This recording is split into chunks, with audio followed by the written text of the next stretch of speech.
isiokwu m n'abalị a bụ emu. Ị bụrụ onye Igbo, achọrọ m ka ị mara na ọ ghara ya bụ emu. Emu na-enwe ihu abụọ. Mụnwa Ojiọfọ ga-eweta emu ka ngwugwu ụgba ka anyị tọọ emu ka anyị mara ihe dị emu n'ime. Mgbe ahụ na-abụ mmadụ na-eme ihe ọjọọ maka na gị na ya dị na mma, maka na ị na-erite ya ihe n'aka, gasị hapụ. Nkwachukwu Ojiagbọ, a na-akpọ m Ojiọfọ.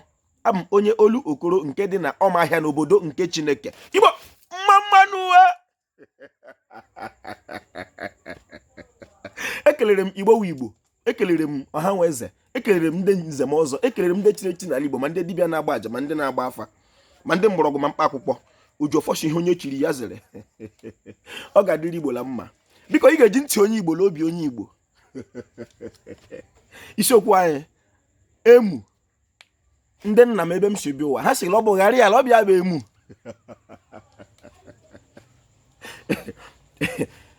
Otu ihe ndị Igbo ga-emere onwe ha n'ụwa abụ ka anyị detu nke ndị nna nna anyị ha kwuru. Ihe a wee riri otu isi ebi ụwa. Ọ dịghị otu isi amata chi gị dịka onye Igbo ma ị maghị ndị nna nna gị ha, maka ọ bụ epepukpeso onye amụrụ ya mụta ibe ya. Emu, ezinụlọ ọbụla mmadụ na-akpọ agwa ọjọọ, ejiri maka onye nwa ka ọ dịla aka asị hapụ ya.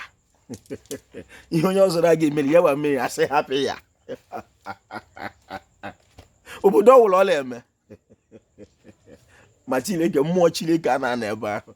Ojiọfọ kelere Igbo, ozi a si olu okoro, obodo nke Chineke na-apụtara Igbo. Ọ ga-adịrị Igbo la mma. Igbo